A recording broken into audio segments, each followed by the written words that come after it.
మీరు గనక శ్రీపురం గోల్డెన్ టెంపుల్కి వెళ్దాం అనుకుంటే ఈ వీడియో మీకోసమే. ఎందుకంటే జనరల్గా మనం దర్శనం మార్నింగ్ 8 నుంచి ఈవినింగ్ 8 వరకు అనుకుంటాం కదా. బట్ ఇది కాకుండా ఇంకొక దర్శనం గురించి చెప్తాను, ఈ వీడియో సేవ్ చేసుకోండి. ఎందుకంటే జనరల్గా మనం 8 to 8కి వెళ్ళినప్పుడు మనకి అమ్మవారి విగ్రహానికి వినాయకుడి విగ్రహానికి మనకి చెంబిచ్చి అభిషేకం చేపిస్తారు.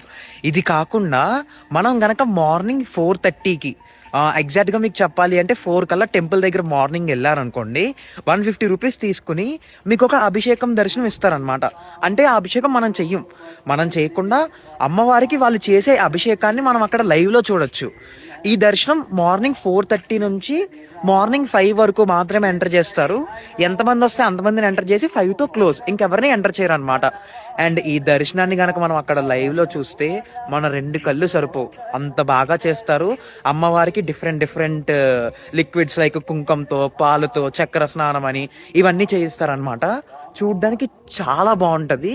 అండ్ హ్యాపీగా అక్కడ నుంచి మనం ప్రశాంతంగా దర్శనం చేసుకోవచ్చు, అభిషేకం చూడొచ్చు. ఇదంతా చూసి చాలా బాగుంటుంది. డెఫినెట్లీ ఈ వీడియో సేవ్ చేసుకోండి. మీరు కనుక శ్రీపురం గోల్డెన్ టెంపుల్కి వెళ్ళాలి అనుకుంటే లైక్ ఈవినింగ్ 6కి అక్కడ రీచ్ అయిపోండి. 6కి రీచ్ అయిపోయి అరౌండ్ 8కి టెంపుల్ క్లోజ్ చేస్తారు. ఈ లోపు ఆల్రెడీ మనం ఫిజికల్గా ఒకసారి విఘ్నేశ్వరుడి ఆలయంలో అభిషేకం చేయొచ్చు, అమ్మవారి ఆలయంలో ఉన్న ఆ బంగారు విగ్రహానికి మనం అభిషేకం చేయొచ్చు.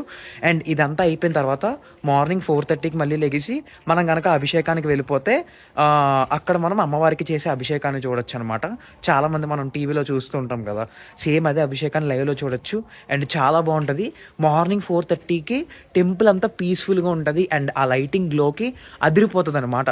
డెఫినెట్లీ మీరు యాడ్ చేసుకోండి అండ్ ఈ వీడియో సేవ్ చేసుకోండి.